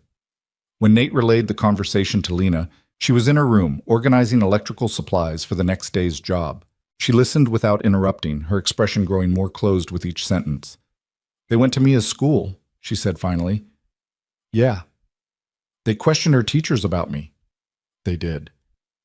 Nate, I can't. She stopped, pressing her hands to her face. I can't let them use Mia against me. If this is hurting her, it's not hurting her. She doesn't even know about it. But what if she finds out? What if kids at school say something? What if... Lena. He moved into the room, kneeling beside her wheelchair. Look at me. Mia is fine. Her teachers love you. Mrs. Peterson told the investigator that you're the best thing that ever happened to our family, and she had the secretary escort him off school property. He took her hands in his. You're not hurting us. Morrison is, and we're not going to let them win by making you feel like this is your fault. How are you so calm about this? I'm not calm. I'm furious. But being angry doesn't help Mia, and it doesn't help you. Fighting back helps. Refusing to be intimidated helps. He squeezed her hands. We're going to win this, Lena. Not because we have better lawyers or more money, but because we're telling the truth and they're not. That has to count for something. Does it? In the real world, does truth actually matter against money and power? I have to believe it does. Otherwise, what's the point of any of this? She leaned forward, resting her forehead against his shoulder, and he held her while she shook with silent tears. It was the first time he'd seen her truly break since that first night, and the trust it took for her to let him see this vulnerability made something shift in his chest. I'm so tired, she whispered. I'm so tired of fighting. I know, but you don't have to fight alone anymore. They stayed like that for a long time, her tears soaking into his shirt, his arms steady around her. Somewhere in the house, the furnace kicked on. A car drove past outside. Normal sounds in a normal house, except nothing about this was normal anymore. When she finally pulled back, her eyes were red but clearer. Thank you. Always. She smiled, watery but real, and touched his face with a tenderness that made his breath catch. For a moment, he thought she might kiss him. For a moment, he wanted her to, but she just traced her thumb along his jaw and whispered, You're the best person I've ever known. I'm really not. You are to me. The moment stretched between them, full of possibility and fear and all the things they weren't saying. Then Mia's voice called from down the hall, something about needing help with her math homework, and reality intruded again. Lena pulled back and Nate stood, and they both pretended that something fundamental hadn't just shifted between them. 2 weeks later, Morrison Construction made a new offer. $400,000, no admission of wrongdoing, case closed. It's still not enough, Jennifer said over the phone. But it's progress. They're feeling the pressure. Lena looked at Nate across the kitchen table. Mia was at school, the house quiet except for the tick of the clock on the wall. What do you think? She asked. I think you know what you need to do. She did. She rejected the offer and told Jennifer to prepare for trial. Morrison's lawyers requested one more settlement conference before trial. A last-ditch effort to avoid the courtroom, Jennifer explained. Lena agreed and Nate insisted on coming with her. The conference room was all polished wood and leather chairs, the kind of space designed to intimidate. Morrison's legal team, 3 lawyers in suits that cost more than Nate's car, sat on one side. Jennifer, Lena, and Nate sat on the other. The lead lawyer, a man named Carlson with silver hair and cold eyes, laid out Morrison's final offer. $500,000, structured settlement over 20 years, confidentiality agreement, no admission of wrongdoing. It's a generous offer, Ms. Ward, Carlson said. More than generous, considering the weakness of your case. Weakness? Jennifer's voice was sharp. We have a witness who will testify that your client knowingly violated safety protocols. You have a disgruntled former employee with an axe to grind. The jury will see that. The jury will see the medical records, the falsified safety documents, the pattern of violations your client has across multiple sites. Carlson's smile didn't reach his eyes. Perhaps. Or perhaps they'll see a woman who's made a series of poor choices and is now looking for someone to blame. A woman who's currently living with a man she barely knows, using his child to create a sympathetic narrative. That's enough. Nate's voice cut through the room like ice. You don't get to talk about my daughter. Mr. Harper, you're not a party to this case. No, but I'm a witness to what your client did. I'm the person who found Lena freezing on a street corner because your company destroyed her life and then buried the evidence. So you can question her choices all you want, but you don't get to drag my daughter into your narrative. Carlson studied him for a moment, reassessing. 600,000. Final offer. Take it, or we'll see you in court. Lena looked at Jennifer, who nodded slightly. Then she looked at Nate. He saw the question in her eyes and knew what she was asking. Is this enough? Is this justice? He couldn't answer that for her. All he could do was reach under the table and take her hand, letting her know that whatever she chose, he'd stand by it. Lena turned back to Carlson, her spine straight, her voice steady. 750,000, admission of wrongdoing and mandatory safety improvements at all Morrison sites, or we go to trial. That's absurd. That's my final counter. She didn't blink. You've spent the last 20 minutes trying to paint me as desperate and opportunistic, but I'm neither. I'm angry, and I'm right, and I'm not backing down. Carlson's jaw tightened. We'll take it to the jury. Then I'll see you in court. They left the conference room with nothing resolved, but everything changed. In the elevator down, Jennifer was grinning. That was incredible, she said. You stood your ground perfectly. They're not going to settle, Lena said. Maybe not, but now they know you're serious, and that's half the battle. In the car, Lena was quiet, staring out the window at the city that had swallowed her whole and was only now starting to spit her back out. Did I do the right thing? She asked. You did the brave thing, Nate said. Whether it's right, we'll find out. She reached across the console, and he met her halfway, their fingers tangling together the way they always seemed to now. It was becoming a habit, this reaching for each other, a reflex born of shared battles and late-night conversations, and the slow, steady building of something neither of them had names for yet. Whatever happens, Lena said quietly, I want you to know that this, you and Mia and this life we've built, it's already more than I ever thought I'd have again. Even if Morrison wins, even if I never see a penny, I got this. That's not nothing. It's everything, Nate said, and meant it with his whole heart. The call came on a Tuesday morning 3 weeks before the trial was scheduled to begin. Nate was at work, stacking boxes in the warehouse, when his phone buzzed with Jennifer Walsh's number. His hands went cold before he even answered. They settled, Jennifer said without preamble. The box Nate was holding hit the concrete floor with a crash. What? Morrison settled. $700,000, public admission of safety violations, mandatory third-party safety audits at all their sites for the next 5 years, and a written apology to Lena. Jennifer's voice was bright with triumph. They caved completely. I just got the paperwork. Nate sat down hard on a nearby pallet, his legs suddenly unreliable. 700,000. Plus the safety improvements. They're worth more than the money. Honestly, it means this won't happen to someone else. She paused. Nate, she won. Against a multi-million-dollar company with unlimited legal resources, Lena won. Does she know? I called you first. I thought she might want you there when she heard. I'm leaving now. He clocked out without explanation, ignoring Dave's protests about the unfinished shipment. The drive home took 15 minutes but felt like hours. His hands shook on the steering wheel. $700,000.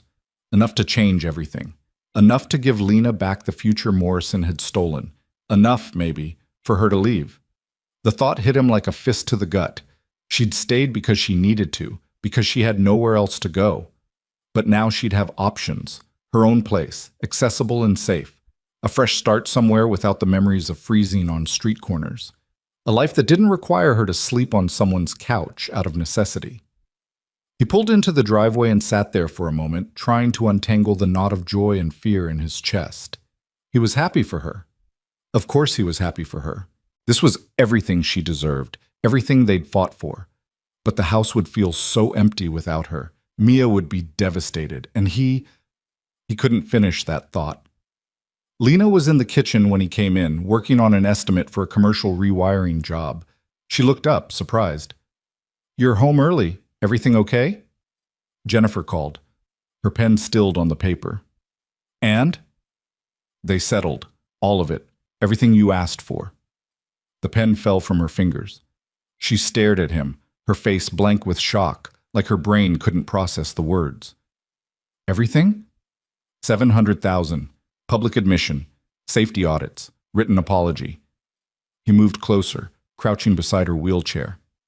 You won, Lena. You actually won. Her hands came up to cover her mouth. And then she was crying. Not the quiet, controlled tears he'd seen before, but huge, racking sobs that shook her whole body. He pulled her into his arms, and she clung to him like he was the only solid thing in a world that had just shifted on its axis. I won, she whispered against his shoulder. I actually won. You did. You stood up to them and refused to back down, and you won.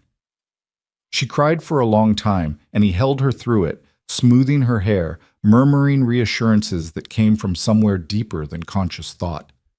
When she finally pulled back, her face was blotchy and her eyes were red, and she'd never looked more beautiful to him. What happens now? She asked. Now you sign the paperwork, the money gets transferred, and you get to decide what comes next. He tried to smile. You're free, Lena. Really free. Something flickered across her face. Not quite happiness, more complicated than that. Free. Yeah. He stood, putting distance between them before he could say something he'd regret. You should call Jennifer back. She'll need to walk you through the settlement terms. Nate, I'll make coffee. This is celebration worthy. He escaped to the kitchen before she could finish whatever she'd been about to say. His hands were steady as he measured out coffee grounds, filled the pot with water, pressed the button to start brewing. Normal motions. Routine. But inside his heart was racing. She would leave. Of course she would leave. That's what people did when they got their lives back. They moved on. And he would be happy for her because that's what you did when you loved someone. You let them go. The word stopped him cold. Love. When had that happened?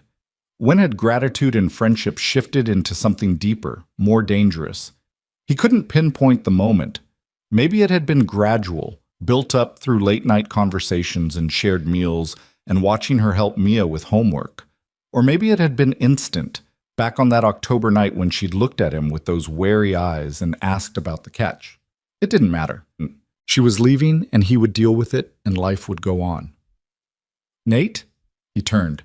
Lena had wheeled into the kitchen, phone in hand, expression serious. Jennifer explained the settlement structure. The money comes in installments, half up front, the rest over 2 years. She recommended I work with a financial advisor to invest it properly. She paused. She also said I should think about what I want long-term. Housing, career, education. Now's the time to make plans. That's smart. You should finish your degree. I looked into it. I could re-enroll, maybe even get some of my credits to transfer. With online classes, I could work while I study. She was watching him carefully. Jennifer also mentioned that I should consider where I want to live. Chicago's expensive, but there are other cities with good engineering programs and lower cost of living. Right, sure, that makes sense. He poured coffee into 2 mugs, focusing on the mundane task. You've got options now. That's good. Is it? Of course it is. That's what we wanted. That's what this whole fight was about, giving you back your choices. And if I choose to stay here? His hand jerked, sloshing coffee onto the counter. What? If I choose to stay in this house with you and Mia, is that allowed? She wheeled closer. Or were you just being kind to the homeless woman, and now that I'm not homeless anymore, the kindness expires? That's not, Lena, that's not fair. What's not fair? Her voice rose, sharp with emotion. You've spent 3 months telling me this is my home, that I'm part of this family, that I belong here. But the second I have money, you're already planning my exit. So which is it, Nate? Do I belong, or was this always temporary? I thought you'd want to leave. Why would you think that? Because you can. The words came out louder than he intended. Because you have $700,000 and a future. And you don't need to live in a 2-bedroom house with a warehouse worker and his kid anymore. You can have your own place, your own life, everything you lost. I don't want everything I lost. That life is gone, and I'm not the same person who lived it. She moved closer, forcing him to look at her. I want this life. The one where I wake up to Mia singing in the shower and eat breakfast with people who actually see me. Where I do work I love, and come home to a family that makes me feel human. Why would I give that up for some apartment where I'd be alone again? You wouldn't be alone. You'd have friends, colleagues. I have those things here, and I have you. She reached for his hand. Nate, I know this started as charity. I know you helped me because you're a good person who couldn't drive past someone in need. But it's not charity anymore, is it? Somewhere along the way, this became real. He looked at their joined hands, his heart hammering against his ribs. Lena, I'm in love with you. The words came out quiet but firm, like she'd been holding them back for too long and couldn't contain them anymore. I don't know when it happened. Maybe it was gradual, or maybe it was that first night when you said, "Come with me." Like those 3 words were the simplest thing in the world. But I love you, and I love Mia, and I don't want to leave. The money doesn't change that. Nate couldn't breathe, couldn't think, could only stare at her while his entire understanding of their situation rearranged itself. You love me, he repeated stupidly. Yes. Even though he gestured helplessly at himself. I work in a warehouse. I barely make enough to keep the lights on. My house is falling apart. My car is 15 years old. I can't give you the kind of life you deserve. The kind of life I deserve? Lena's voice went sharp. Nate, 6 months ago I was sleeping on a street corner waiting to die. You gave me warmth and safety and dignity when no one else would. You let your daughter love me without conditions. You fought beside me against people who tried to destroy me twice. She pulled him closer. You gave me everything that matters. Why would I want more? Because you can have more now. I don't want more. I want this. I want you. The words hung in the air between them, impossible and perfect and terrifying.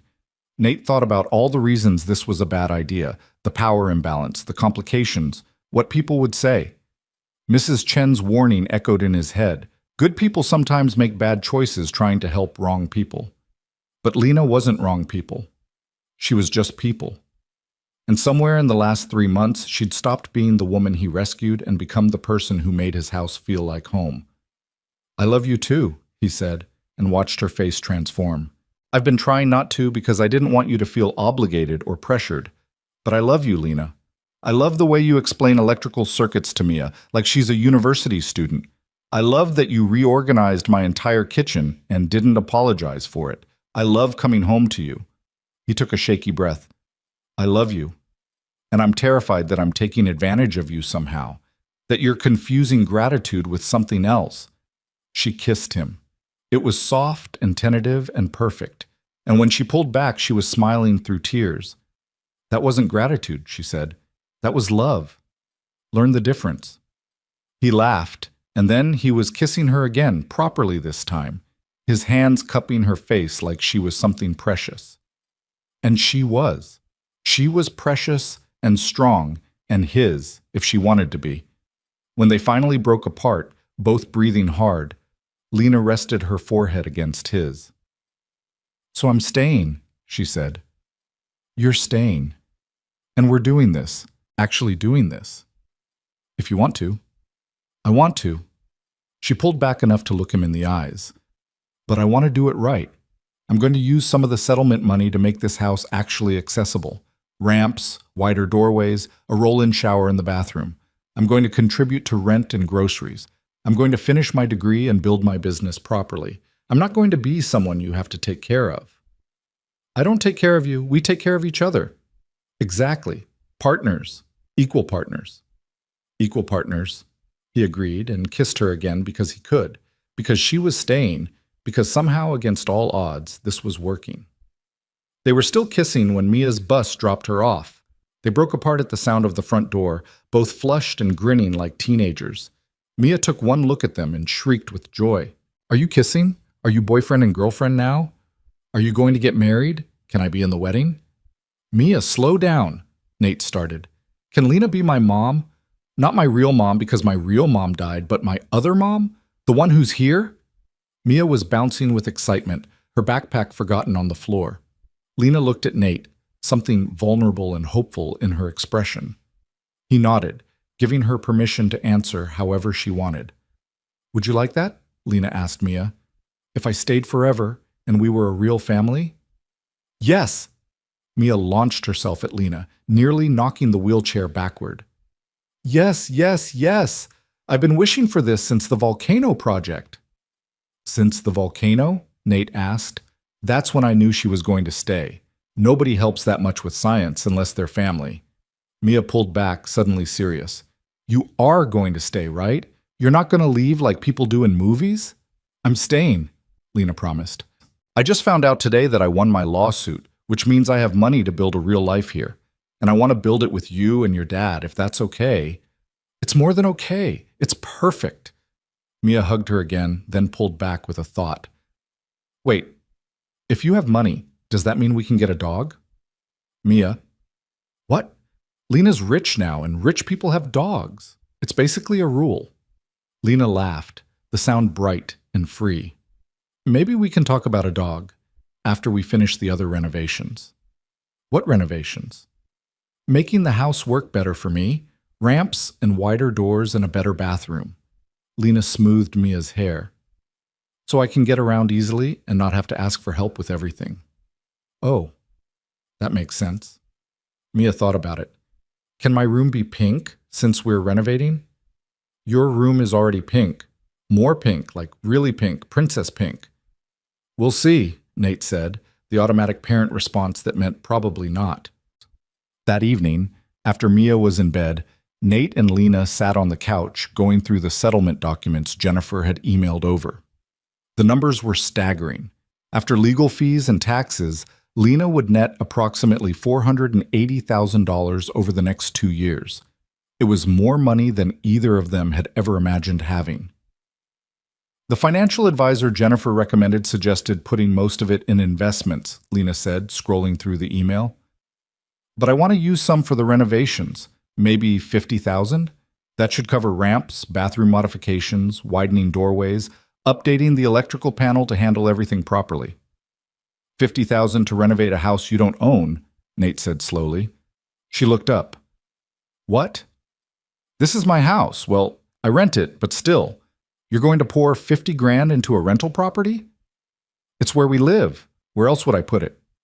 Lena, think about this practically. What if the landlord raises the rent? What if he decides to sell? You'd lose all that investment. She set down her phone. So what are you suggesting? I'm suggesting... He paused, the idea forming as he spoke. What if we bought a house, together? Something that's actually ours. We could use your settlement as a down payment, get a mortgage for the rest. Find a place that's already accessible or can be modified. Make it exactly what we need. Buy a house, Lena repeated. Together. If you want to. I know it's fast and maybe it's crazy, but we're already living together, already building a life. Why not make it official? She was quiet for a long moment, and Nate's stomach twisted with anxiety. Maybe he'd pushed too hard, assumed too much. I want my name on the deed, Lena said finally. Of course. Equal partners, remember? And I want input on the neighborhood, somewhere with good schools for Mia. Absolutely. And a yard, a real yard where Mia can play and we can have a garden. We can do that. She smiled slow and warm. Then yes, let's buy a house. Let's make this permanent. They sealed it with a kiss that turned into several kisses, and then Lena pulled back with a thought. We should tell Mia about the settlement. She'll want to know. Tomorrow, tonight, let's just... He pulled her closer. Let's just be us for a while. The next morning, they sat Mia down and explained about the lawsuit, the settlement, and what it meant. Mia listened with the serious concentration she brought to important topics, asking questions about Morrison construction and safety violations and why it took so long to make them say sorry. So you have lots of money now? Mia asked Lena. Enough money to be stable and safe, yes. Good. You deserve it. Mia said it with such simple certainty that both adults felt their throats tighten. Does this mean we're getting a bigger house? Maybe, Nate said. We're going to start looking. Can I have my own bathroom? Emma has her own bathroom, and she says it's the best. We'll see what we can find. They spent the next 3 months house hunting. Lena enrolled in online engineering courses through a state university that accepted most of her previous credits. Her electrical business grew steadily, and she hired an assistant, a young woman fresh out of trade school who needed experience. Nate kept his warehouse job for now, but started looking at better options, places with real benefits and advancement potential. They found the house in early spring, a modest three-bedroom with a flat lot and a yard big enough for Mia's dreams of a garden. It needed work. The kitchen was outdated, the floors needed refinishing, the electrical was barely adequate, but Lena saw potential where others saw problems. "I can rewire the whole place," she said, standing in the empty living room. "Update everything to modern code, install smart systems, make it perfect." "That's a lot of work," Nate said. "I like work. And this time I'm building something that's mine, ours." She squeezed his hand. "Our home." They closed on the house in May, almost exactly 7 months after that October night. Mia cried happy tears when they handed her the key to her new room, not Princess Pink, but a soft lavender she'd chosen herself. Mrs. Chen came to the housewarming party and grudgingly admitted that maybe Nathan had made the right choice after all. "You are happy," she said to Lena, watching Mia chase butterflies in the backyard. "This is good. I was wrong to worry." "You were right to worry," Lena said. "If I'd been in your position, I would have worried too. But sometimes the risky choice turns out to be the right one." The renovations took 6 months. Lena did most of the electrical work herself, teaching Mia as she went, turning the project into ongoing lessons about circuits and safety and building things that last. They installed ramps at both entrances, widened the doorways, created a bathroom that Lena could navigate independently.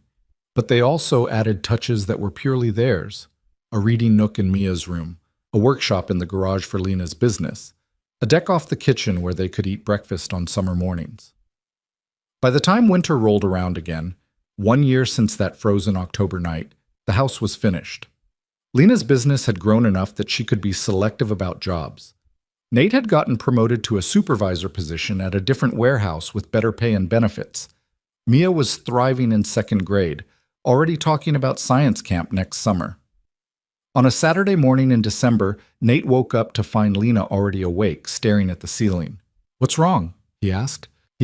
"Nothing's wrong. I'm just—" She turned to face him. "A year ago, I was homeless and hopeless. I'd given up on everything except surviving one more day. And now I'm here, in a house we own, with a family that loves me, and a future that feels real. It doesn't seem possible." "But it is possible. It happened. Because you pulled over that night. Because you said 3 words that changed everything." "Come with me," he quoted softly. "Come with me," she agreed. 3 words that turned into this whole life. He kissed her forehead, pulling her closer. "Best 3 words I ever said." They stayed in bed a little longer, listening to Mia sing in her room, the sound drifting through their home. Eventually, they got up and made breakfast together, the routine comfortable and familiar. Mia appeared in her pajamas, sleepy and sweet, climbing into Lena's lap for morning cuddles before cartoons. Later that day, Nate and Lena sat on the deck while Mia played in the yard. The winter sun was weak but present, and the air had that crisp quality that made everything feel sharper, clearer. "I've been thinking," Nate said. "Dangerous," Lena teased. "About making this official. Really official." She went still. "What do you mean?" He pulled a small box from his pocket. Nothing fancy, not yet, just a placeholder he'd bought the day before. Inside was a simple silver ring, delicate and perfect. "I mean, I want to marry you. I want Mia to have the mom she's been asking for. I want us to be a family in every way that matters." He opened the box. Lena Ward, "Will you marry me?" Her hands flew to her mouth, eyes bright with tears. "Are you serious?" "Completely serious. I love you. I want to spend the rest of my life with you. And I know it's fast, and I know people will say we're rushing, but I don't care. Do you?" "No." She was laughing and crying at the same time. "No, I don't care what people say. Yes, yes, I'll marry you." He slid the ring onto her finger, and she pulled him into a kiss that tasted like joy and promise and everything good that comes from choosing courage over fear. Mia, who had apparently been spying from the yard, let out a shriek of pure happiness and came running. "You're getting married! I knew it! I told Emma you were going to get married, and she didn't believe me, but I was right." She threw herself at both of them, nearly knocking everyone over. "Can I wear a fancy dress? Can I help plan the wedding? Can we have cake?" Yes to all of those things, Lena said, laughing. When's the wedding? We just got engaged 30 seconds ago, sweetheart. We haven't planned that far yet. Can it be soon? I want to tell everyone at school that Lena's my mom. She's already your mom, Nate said gently. The wedding just makes it official. Mia thought about that, then nodded, satisfied. Okay, but I still want cake. They got married the following spring, in the backyard of their house under a cherry tree that was just beginning to bloom. It was small and simple. Just family and close friends, Mrs. Chen crying happy tears in the front row. Mia served as the official approval officer, a role she took extremely seriously, complete with a clipboard where she'd written, "I approve," in purple marker. Jennifer Walsh came, bringing a gift and a story about how this case had reminded her why she became a lawyer in the first place. Marcus Reeves sent a card with a note saying he was glad his testimony had helped, that he slept better knowing he'd finally done the right thing. The ceremony was short, the vows personal. Nate promised to always pull over for people who need help, to never stop believing in the power of small kindnesses. Lena promised to always choose courage over fear, to build a life worthy of the second chance she'd been given. And Mia, when asked if she approved of the marriage, shouted, "Yes!" loud enough that the neighbors probably heard. Afterward, there was cake, chocolate, Mia's choice, and dancing in the yard and toasts that made everyone laugh and cry in equal measure. As the sun set and the party wound down, Nate found Lena sitting on the deck steps, watching Mia chase fireflies in the growing darkness. "Happy?" he asked, sitting beside her. Deliriously, she leaned her head on his shoulder. "I keep thinking about that night, how close I came to giving up completely. Another few hours and I probably would have been gone. But you weren't. You held on. I held on, and you pulled over, and everything changed." She lifted her head to look at him. "Do you ever wonder what would have happened if you'd just driven past?" "All the time. And then I'm grateful I didn't." "Me too." They sat in comfortable silence, watching their daughter, legally and officially now, capture light in her small hands. The house behind them glowed warm in the twilight, every light Lena had installed burning bright. It wasn't a big house or a fancy house, but it was theirs, built on foundation of 3 words spoken on the coldest October night, when a man who could barely afford groceries decided that kindness mattered more than convenience. 2 years after that night, Lena's business had grown into a full electrical contracting company specializing in accessible design. She employed 4 people and was invited to speak at trade schools about adaptive technology and inclusive building practices. She'd finished her engineering degree with honors, proving that setbacks don't have to be endings. Nate left the warehouse for a job in facilities management at a hospital, better pay, and real benefits, the kind of work where he could see himself building a career. He still remembered what it felt like to live paycheck to paycheck, and he never forgot to pull over when someone needed help. Mia grew into a confident, curious kid who wanted to be an electrical engineer like her mom, her Lena mom, as she carefully specified, because she had 2 moms and both of them were heroes. She told anyone who'd listen about the night her parents met, embellishing the story with each retelling until it became family legend. Morrison Construction faced mandatory safety audits and eventually settled 3 more lawsuits from injured workers. The industry trade publications ran articles about the case, about the woman who'd refused to back down and the company that finally faced consequences. Lena framed the public apology and hung it in her office, not as a trophy, but as a reminder that speaking truth to power sometimes actually works. On the 2nd anniversary of their first meeting, Nate took Lena back to that bus stop. It was still abandoned, the shelter still broken, the bench still missing, but someone had painted over the graffiti, and there were flowers growing in the cracked concrete where Lena had waited for a bus that would never come. "I used to dream about this place," Lena said, staring at the empty corner. "Nightmares, usually. About being back here, being that hopeless again. And now? Now it's just a street corner. The power it had over me is gone." She turned to him. "Because of you." "Because of us," he corrected. "I gave you a ride. You did everything else. We did it together." She took his hand. That's what family does. They drove home together, to the house they'd built, and the daughter they were raising, and the life they'd created from 3 words and stubborn hope. It wasn't a perfect life. There were still hard days and money worries and challenges that felt insurmountable, but they faced them together, equal partners in every way that mattered. Sometimes Nate still thought about that October night, about the choice that had seemed so simple in the moment and had become so complicated afterward, about how close he'd come to driving past, to letting someone else's problem stay someone else's problem, about how one moment of choosing kindness over convenience had transformed 3 lives completely. He thought about it, and he was grateful. Grateful that he'd pulled over. Grateful that Lena had gotten in the car. Grateful for every hard choice and scary moment that had led them here, to this life they'd built together. Because 3 words, "Come with me," hadn't just offered shelter from a freezing night. They'd offered possibility. A chance to build something real from the wreckage of what was lost. A reminder that sometimes the people we save end up saving us right back. And sometimes, if you're very lucky, 3 words spoken on the coldest October night become the foundation of a love that changes everything. They became a family not because of biology or obligation, but because they chose each other every single day. Chose courage over fear.